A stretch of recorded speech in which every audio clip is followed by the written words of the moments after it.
hari baru saja terang tanah. Ketika Hadanang beranjak dari rumah menuju kebun kakao milik keluarganya. Lahan yang bertahun-tahun ia jaga.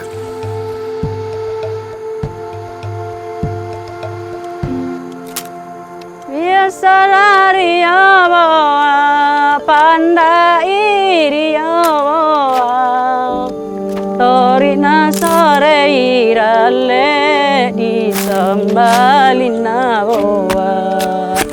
Torina sore iralle di sambalina boa. Upira uiri puang upe pale palea. Torina masuli bapa alina tori sekolah Torina masuli bapa alina sekolah. Sambil bersenandung tembang khas suku Mandar, petani di kawasan transmigrasi Tubi Taramanu, Kabupaten Polewali Mandar, Sulawesi Barat ini percaya bahwa setiap butir keringat di tubuhnya adalah anugerah.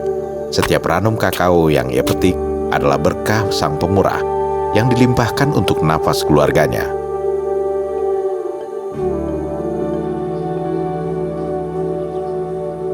Dia bandar dia lalai ma alek na anu colau ya jam ini sampai juta persiapan pembeli beras palang bau iya iyo dan disuruh 10 juta ya alhamdulillah ya mamanya dia tomo boyang gimana tahu beri bangunan naik di jalan anu lita iyo kendaraan motor sekolah naik iya tahu nampi ongkos ya talu menau tambah sekolah ya coklat muturo laur ya ni panuang pembiayaan ya alhamdulillah ya manjama tuan kita coklat di bengamilo kuah ini kai yang tahu mencalao salimbo ya pang itu pia pakai tahu mencaro kebutuhan sola anak-anak.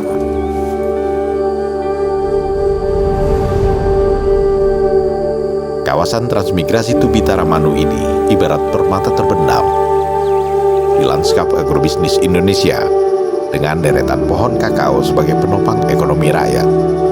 Kawasan dengan tanah yang subur ini menjadi rumah bagi lebih dari 44.600 jiwa yang menggantungkan hidup dari sektor perkebunan rakyat. Perjuangan Hadanang mengolah biji kakao bukanlah satu-satunya. Di sini, masa depan memang sengaja ditanam lebih awal. Jauh ketika anak-anak masih lebih asik bermain ketimbang memikirkan apapun soal hidup. Masa depan itu hadir dalam wujud kebun kakao, warisan turun-temurun. Sebuah cara sederhana untuk memastikan anak cucu tetap bisa berdiri tegak dan melangkah tanpa harus memulai dari nol.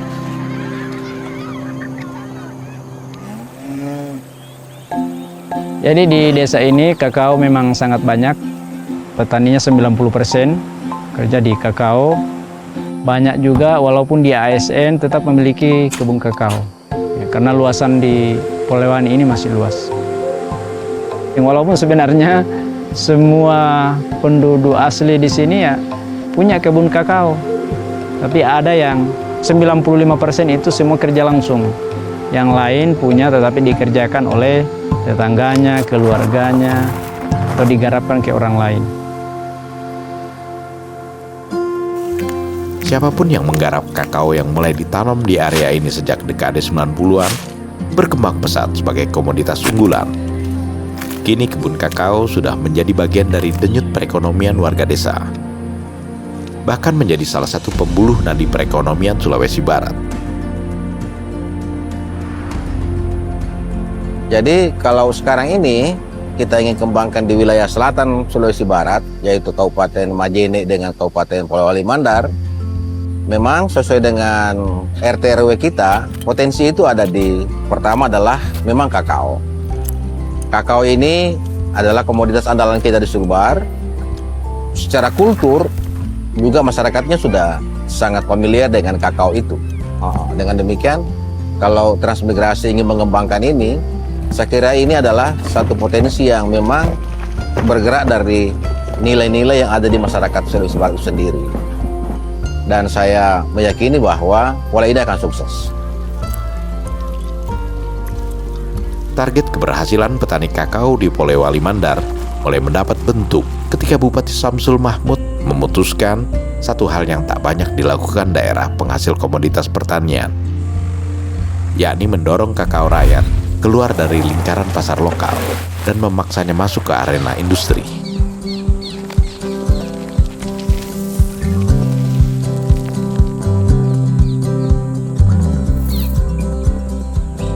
Insting dagangnya menangkap celah yang tak terlihat di meja birokrasi.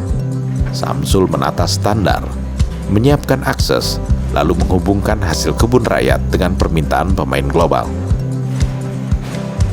Gudangnya yang penuh dengan berkarung-karung kakao memperlihatkan bahwa langkah itu pada akhirnya menciptakan kemitraan dengan salah satu raksasa rantai pasok coklat dunia.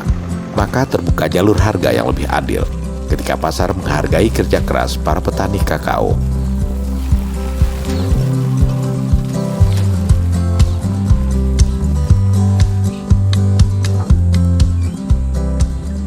Saya lihat di daerah transmigrasi ini memang yang paling dominan saya lihat itu adalah kakao, ada juga kopi, dan memang selama ini pengolahannya itu masih petik, olah jual itu jadi belum ada terlalu signifikan kalau dari sisi pengolahan yang semi industri lah, masih tradisional.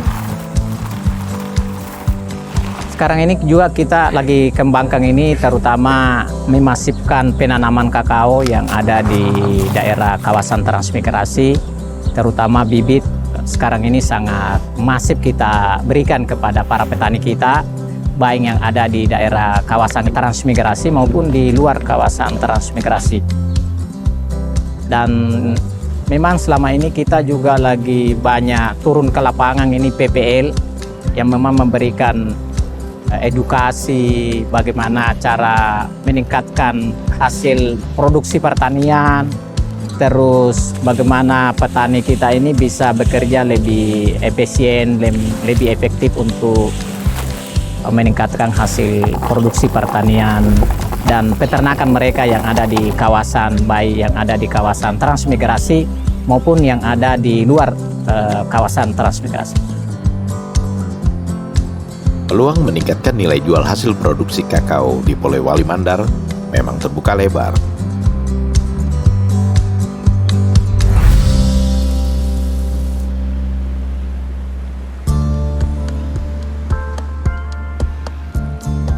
Kehadiran Makoa, perusahaan lokal yang bergerak di bidang pengolahan biji coklat lokal, membuat permintaan kakao tak pernah surut. Terlebih, kemitraan yang mereka bangun dengan para petani di kabupaten ini menjadi pemacu sekaligus inspirasi bagi perluasan produksi kakao. Inspirasinya adalah kami ini berempat, ya, jadi pendirinya Macoa ini 4 orang. Kami ini teman sekolah sebagian lagi teman nongkrong. Nah, kami prihatin dengan kondisi daerah. Nah, Polman ini termasuk dalam salah satu daerah tertinggal di Indonesia. Sehingga sebagai anak muda yang orang sini, kami merasa terpanggil bagaimana kalau kita bisa membantu daerah ini. Kemudian kami juga prihatin dengan kondisi petani kakao yang semakin lama semakin berkurang karena lebih memilih dengan komoditas lain. Pada awalnya justru Sulawesi Barat itu terkenal dengan kakaonya. Nah, kami tidak ingin kalau kakao itu punah dari sini. Kemudian ada faktor ketiga, yaitu kami menonton salah satu program TV. Di situ dijelaskan cara membuat coklat mulai dari biji kakao.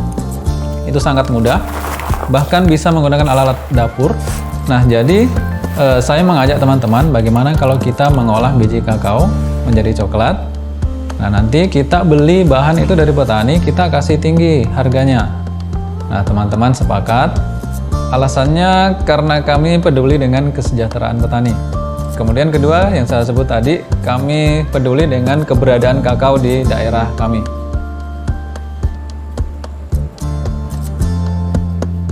Coklat batang dan bubuk kakao yang dikembangkan 4 pemuda Mandar sejak tahun 2015 tersebut kini sudah masuk etalase berbagai toko oleh-oleh, hotel, kafe hingga bandara di Sulawesi Barat dan Sulawesi Selatan. Bahkan produk Makoa kini bisa dipesan langsung dari seluruh wilayah Indonesia secara daring.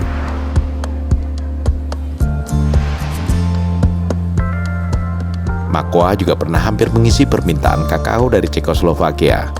Namun sayang, kapasitas produksinya belum memungkinkan. Maka masih terbuka lebar peluang investasi berupa pembangunan pabrik pengolahan kakao. Sejatinya, permintaan dari pasar coklat dunia masih sangat tinggi, terutama untuk produk olahan seperti cocoa powder, cocoa nibs, dan cocoa butter. Relasi Makoa dan petani lokal kakap ini mengukuhkan posisi Polewali Mandar sebagai wilayah perkebunan rakyat yang selalu hidup.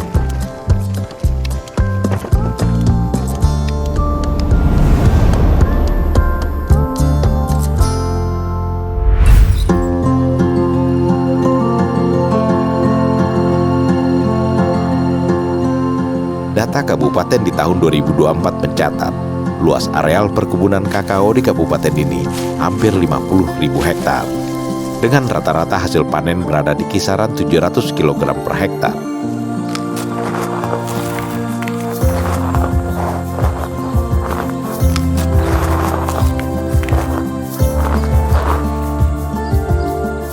Dari hasil penelitian tim ekspedisi Patriot Institut Pertanian Bogor, hasil panen tersebut belum optimal, jauh di bawah potensi genetik kakao unggul.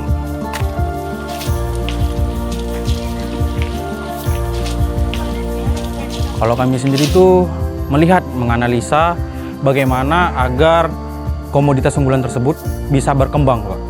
Gitu. Karena kalau kita lihat sekarang, komoditas ini belum bisa produksi secara maksimal. Seperti contoh kakao misalnya, itu di sini keadaannya sekarang dalam 1 hektar itu hanya bisa menghasilkan 500 hingga 700 kg per hektar per tahunnya.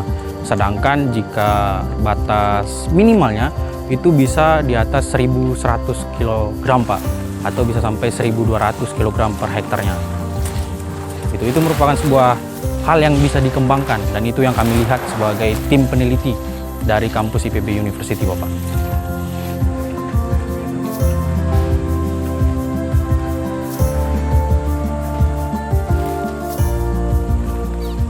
Di mata tim ekspedisi Patriot, hal itu terjadi bukan tanpa sebab.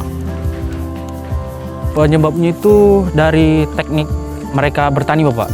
Jadi masyarakat di sini itu bertani seadanya, begitu. Tidak adanya pendampingan dari pemerintah juga, sehingga petani hanya yaudah sekadar mencoba. Dan juga di sini mereka itu bertani melihat harga, Pak. Jadi mana yang mahal itu yang ditanam. Sedangkan potensi lainnya yang tidak terlihat itu tidak dikembangkan, padahal itu sangat potensi di daerah ini, begitu Bapak.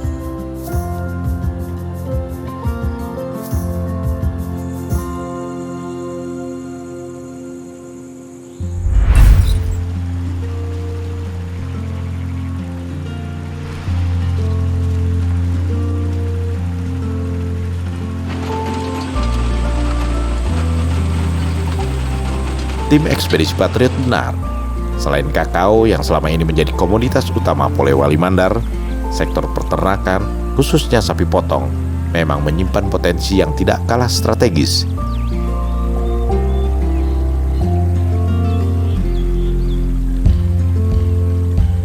Di banyak kecamatan, peternakan bukan lagi pekerjaan sambilan, tapi usaha yang berderap cepat sesuai tuntutan ritme pasar.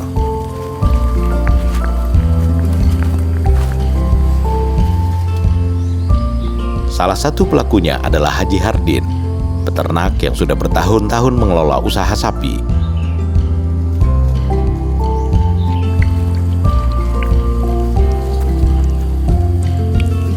Polanya sederhana, yakni pemeliharaan berbasis keluarga, melakukan penggemukan musiman, dan penjualan mengikuti kebutuhan pasar. Justru model seperti inilah yang memperlihatkan bagaimana peternakan sapi tumbuh organik, tanpa banyak hiruk-pikuk program, tapi tetap menjadi bantalan ekonomi yang empuk bagi rumah tangga. Oh ya, sapi ini ya memang sebagian asalnya dari nenek sampai kepada bapak. Ya kita pewaris dari bapak, ya dipelihara terus sampai sekarang. Kalau perawatannya Pak ini, kalau kami di sini ya memang secara tradisional. Artinya kami hanya memagar lokasi. Kalau di sini ada sekitar kurang lebih 7 hektar. Kemudian sapi dilepas begitu saja. Ya dia makan rumput yang tumbuh liar, kemudian airnya ada sungai-sungai kecil yang tempat minum. Data Badan Pusat Statistik Polewali Mandar memperkuat fenomena tersebut. Dalam publikasi Polewali Mandar tahun 2024, populasi sapi potong tercatat naik dari tahun sebelumnya.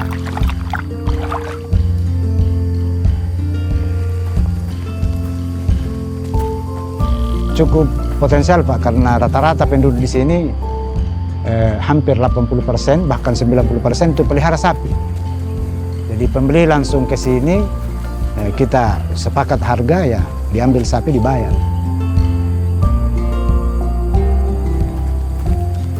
Kalau saya biasa jual di sini rata-rata itu per tahun sekitar 20 ekor. Ya bervariasi Pak, antara 2, 3 sampai 5 tahun. Harganya juga bervariasi dari 7 juta sampai 20 juta. Ya sebesar ini sudah masuk 7 juta ini. Ya, yang umur 2 tahun lebih. Ya tapi kalau umur 3 tahun lebih itu loh sudah lebih 10 juta. Apalagi kalau yang jantan itu biasa sampai 20 jutaan.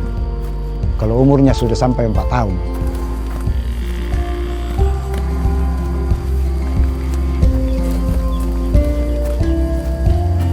Kecamatan Polewali, Binuang, Mapilli, Wonomulyo, dan Andreapi tercatat sebagai kantong terbesar populasi sapi potong. Ketersediaan pakan hijauan dari lahan kering maupun kebun campuran membuat wilayah ini relatif stabil dalam menjaga populasi ternak sepanjang tahun.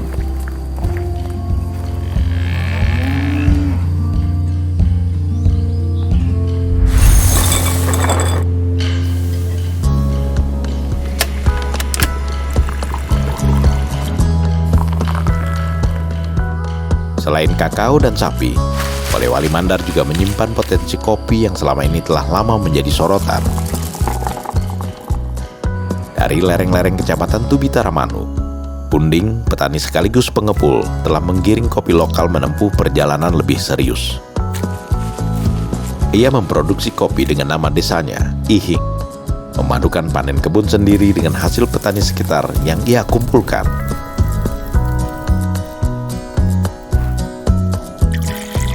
Skala kecil, tapi konsisten dan cukup menjadi penanda bahwa kopi Polewali Mandar punya ruang tumbuh lebih besar dari sekedar konsumsi harian warga.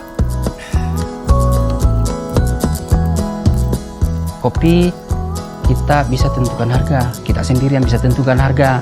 Sedangkan kakao kan dari perusahaan yang tentukan harga. Dari situnya, makanya saya pilih lebih banyak ke kopi. Karena kalau kakao biasa harga tinggi langsung turunnya juga banyak.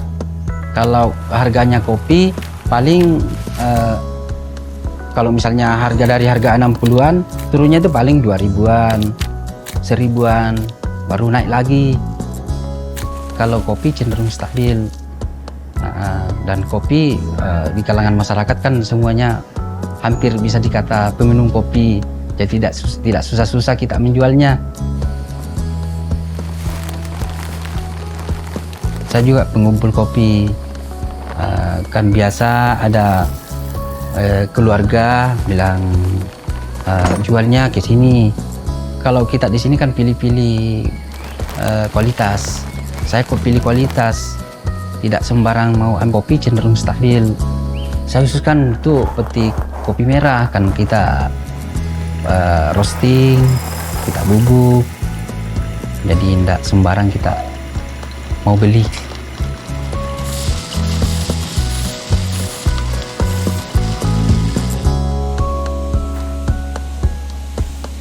Data kabupaten mencatat di tahun 2024, luas lahan kopi Robusta mencapai sekitar 1.300 hektar dengan produksi di kisaran 600 ton per tahun.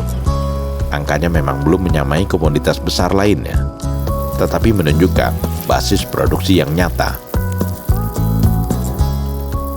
Ini kopi Ihing, idenya dari salah satu PPL. Ada PPL kami yang kasih nama ini.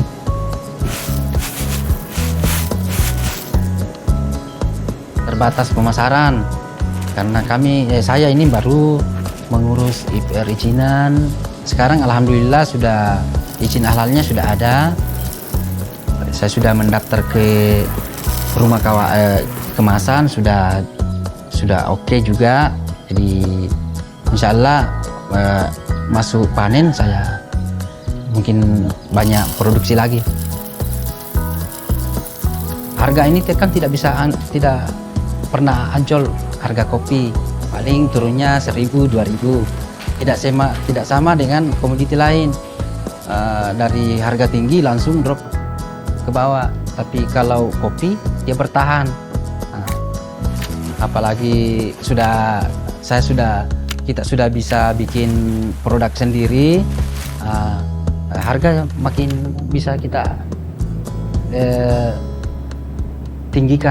naikkan.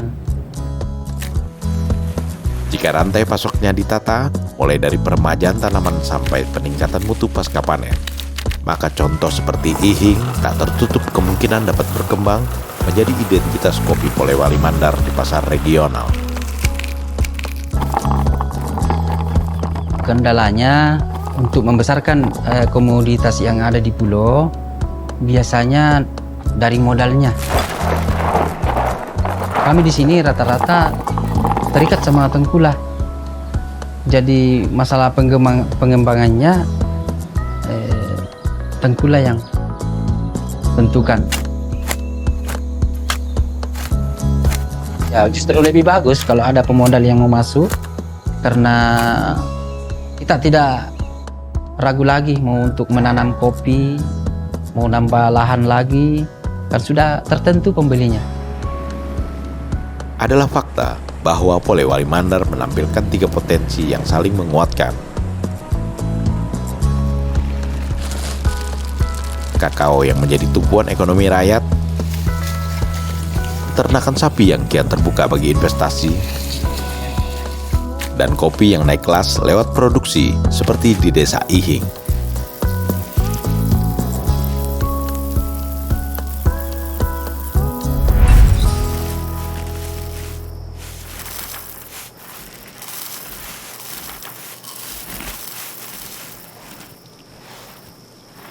Bismillah turana elokasina, Bismillah turana elom bungasna panginoan, kasina pororian namie, pororian nari pecawa-cawai.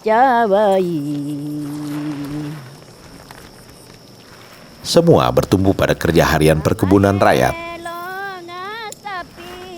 Sebagaimana tampak pada petani perempuan yang tengah memilah biji kakao sambil bersenandung dalam dialek Mandar, seakan merangkum cerita bahwa denyut 3 komoditas ini lahir dari ketekunan tangan-tangan rakyat seperti mereka. Para salama para salama ingana to mairani.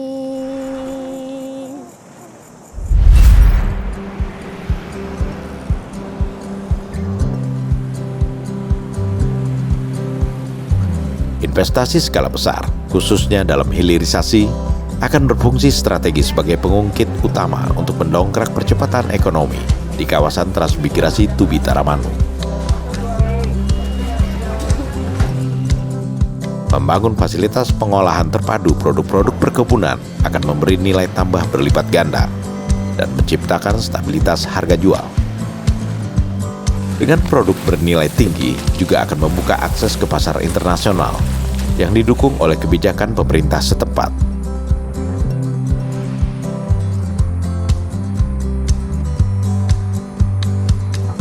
48% pertumbuhan ekonomi itu di sektor pertanian, perkebunan, perikanan, dan peternakan. Jadi kami tidak boleh lari dari sini. Kami harus improve terus ini, disambil sektor-sektor yang lain kami dukung. Tapi ini adalah yang menjadi pokok sentra ekonomi Sulawesi Barat. Nah, industri ini kita harapkan ditopang oleh hilirisasi. Nah, jadi pertumbuhan ekonomi kami walaupun tidak terlalu tinggi, akan tetapi dia lebih adil dan dirasakan oleh masyarakat. Ya, saat ini pertumbuhan ekonomi Sulawesi Barat dari laporan terakhir masuk 5 besar di Indonesia. Ya, di angka 5,8. Saya kira karpet merah. Karpet merah kita berikan kepada investor yang siap menghilirisasi produk-produk yang ada di Sulawesi Barat. Ya, baik itu pabrik maupun juga produk jadinya.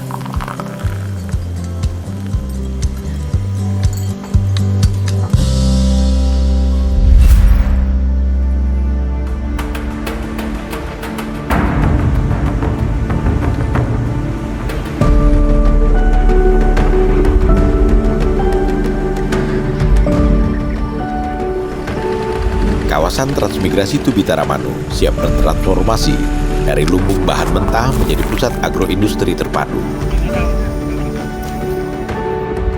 Terlebih jaringan jalan serta sarana transportasi sudah tersedia, menghubungkan kawasan ini dengan ibu kota provinsi, pelabuhan dan bandar udara.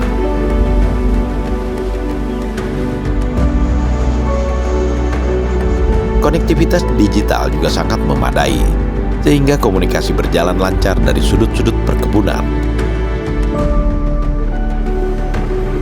Sinergi antara pemerintah daerah, pusat dan petani lokal, serta kehadiran investor swasta akan menjadi jalinan erat untuk mewujudkan potensi ekonomi menjadi kesejahteraan nyata bagi masyarakat di lereng-lereng Bukit Sulawesi Barat dan sekitarnya.